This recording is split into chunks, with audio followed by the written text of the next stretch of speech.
Hey everyone, and welcome to another episode of The Bottom Line. I'm your host, Lauren Kalil. Our show is brought to you by Whoop. Check out the description below to join our team or sign up to get a free strap and extra month's membership with our link. On today's episode, we have Dex Hopkins and Chase Ingraham here to discuss which daughter has a better chance to qualify to the games through the Last Chance Qualifier. The two on the roster, huge fan favorites and longtime athletes of the sport, Sara Sigmundsdóttir and Katrin Davíðsdóttir. Katrin, she was just one spot away from qualifying, only 7 points out. Sara also only one spot out, but 57 points out.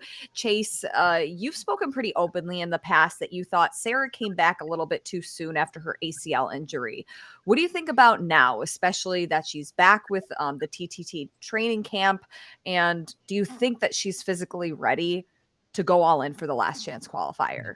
I find it not necessarily, especially when I'm looking at Sarah's, like, yes, the physical stuff coming off the knee injury, she's had a couple setbacks. I do think she was rushed into it or rushed herself into it. I'm not saying anybody forced her into it, rushed into the season because, look, that's what she's a competitive athlete and she wants to be back. And she's had these things over the years that's derailed her season. And I get it. I totally get it. But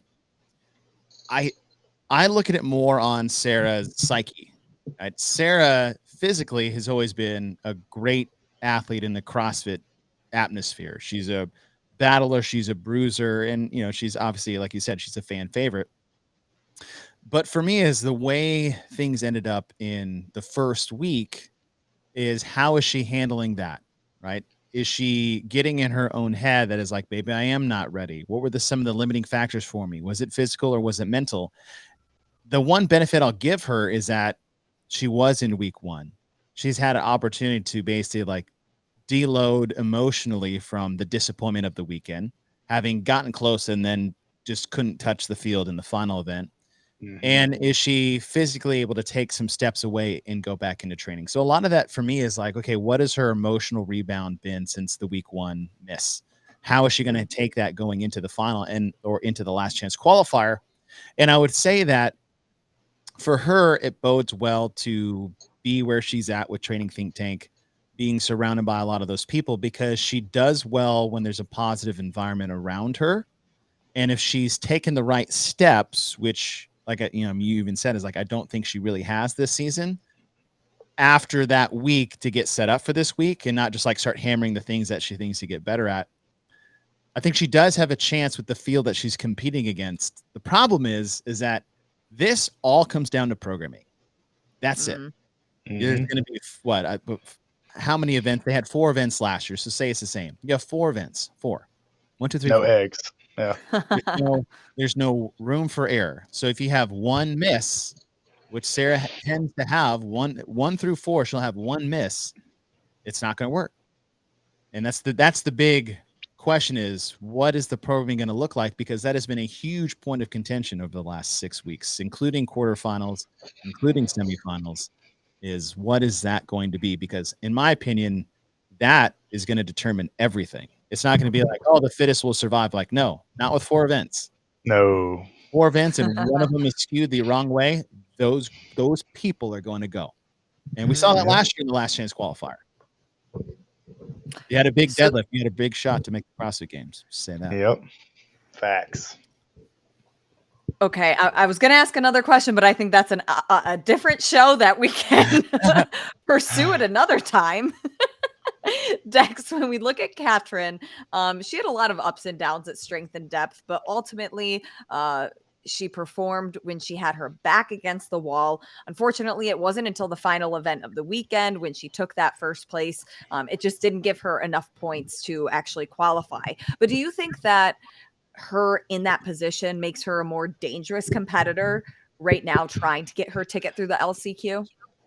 I think so. So watching her through the years, right, we've seen, the methodical, the mental guy Ben deal with her a lot, and there was a lot of fruitful stuff come out of that, right? And honestly, this was like a full circle event for her because she did relatively, which to the field was not, but relatively to how she did the last time she had to do that legless workout, great, right? And I mean, Kat is fit. They're both very fit.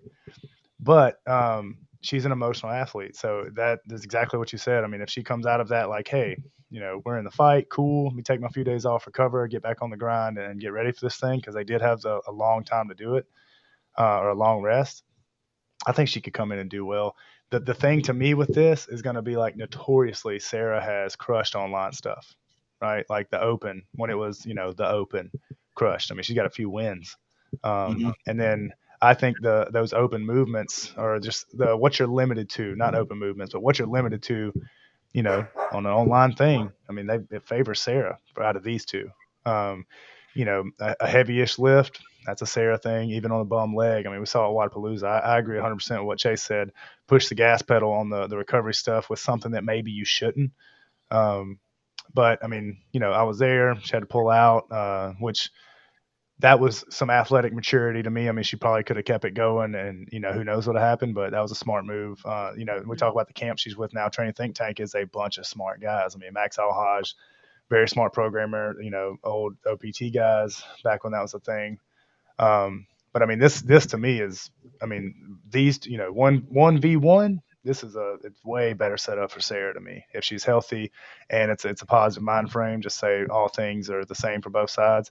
Online stuff is better for Sara, just historically. Chase, who's your pick? Which daughter is going to qualify or has the better shot?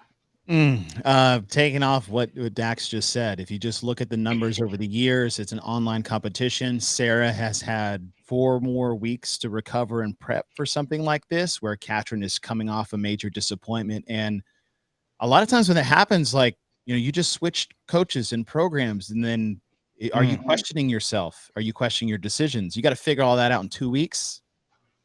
And what Dex is like, if you look at online competitions and who's had the most time to prep, Sara definitely has the nod and the edge on making it out of the Last Chance Qualifier, where Katrin traditionally does not do well in settings like this and has not had a lot of time off from that big disappointment at Strength and Depth. So okay, plot twist. Do both of them qualify? Ooh, that could be. I think, like, looking at the programming last year, no.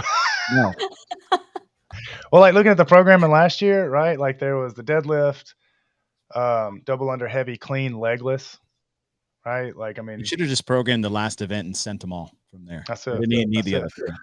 See what's up. But like, if it's that style of thing, I mean, which I thought, like Chase said last year, you got a heavy deadlift. That's 25% of the workouts if they keep the same number of events. Right.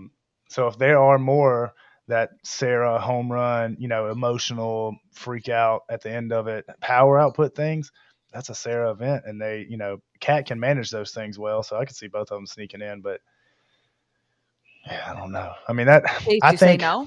Nope. whose field was more stacked. So I think Kat had a lesser field at hers than Sara did. I hate to say that, but what rookie wise, right? Like, Solvik's been on deck for a while. It's cool to see her go. But I mean, field wise, I mean, Sara was, it's pretty stacked up, except for I Am Lion. No, it was not. It was Magala and Laura. So they were kind of in the same draw. Just kidding. But this ain't that. It's LCQ is the best semifinal to me because, I mean, aside from being online, it is murderer's row on both, like, guys and girls. Well, yeah, I mean, you got Jamie Simmons in there. Yeah, I feel like she's already taken a spot. Maddie Sturt. Yeah, like and like Chloe Wilson. Like, who's gonna lose? Like, Ariel Lowen. Yeah, I agree, dude. It's programming. And unfortunately, that's the only thing it comes down to. And I said this before a couple other times, is like, this is probably this is when we get to see if they really know what they're doing. Yep. On the program. Oh, it's so funny. Well, is it a well-rounded test that, because you're going to be able to tell, right? Like, stuff I was saying, if they feed this power output monster, this big, strong athlete, Sara's will crush everybody probably. And then in that list of people you said, all online qualifier good people. So that's what I say. It's going to be, I mean, just killers. If there's only 4. And they hate to say that. So then, do you guys think that, regardless of like where the programming falls, do you think that they should and deserve, or one or the other deserves to be at the games looking at the field of competitors they're against at the LCQ? deserves like who qualifies? Right. Based on Or their between fitness them. and like the field that they're looking at, do you think that they are the fittest or one of them is the fittest based on the field of play, regardless of the programming? No. Yeah, no. First off, you know, yeah, no. If the programming is bad in 4 events, no. You can easily skew it. You can easily skew it. And that's the problem with 4. If there were 6, different story. It's only 4. Okay. You're only taking 2. That means someone can get a fastball down the middle. And that's why I think the programming does not need to be cute, does not need to be sexy. We've already tested their strength. All these athletes have been vetted with the same 13, 12 events from quarterfinals through semifinals. 8 of them have been the same events. 4 of them have been different. There should be 4 new, just don't get completely new. Completely new classic tests. Let's like, who's the best CrossFitter here? Yeah, and the best thing about that, like the best thing about it being, I hate it. I mean, the online stuff doesn't bother me. It's one of my favorite things. But there's only so many things we can draw from, right? Like what's new? Shuttle runs.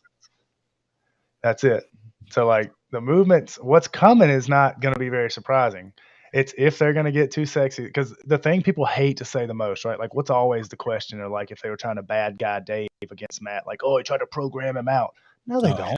No, they try to do really well-rounded tests, and the cream will rise for sure. And I think the more well-rounded the test, the more you'll see that. But exactly what Chase is saying, if these are 4 meat pitches for a certain kind of athlete, it's going to show up hard. And so I think it's the most high-stake programming they've had to do this year. That is, sure. So it's not, it's on them. Yeah, they're fit, but we're going to see who is, who's doing a good job and who maybe needs to spread it out. Good luck. Yeah. Okay, Chase, what is your bottom line? If I'm picking between the 2 with Sarah's past performances and what's coming down the pipe, possibly, I'll say Sara has the best opportunity to move on between the 2. Dex, what's your bottom line? I'm going to go other side of the coin, where I would say a wounded dog's the most dangerous, not in Sarah's case. An emotionally wounded dog in Kat could come out here like a crazy person with her hair on fire and wreck shop, assuming the programming is well-rounded tests. And I would just like to see that. She's one of my favorites to watch. Katrin has always had her best performances at her biggest challenges. Yeah. Historically through the CrossFit Games for the last several years. So I like that too. Ooh, can't wait to see what happens. Dex and Chase, thank you guys so much, and we'll see you next time. Yes, ma'am.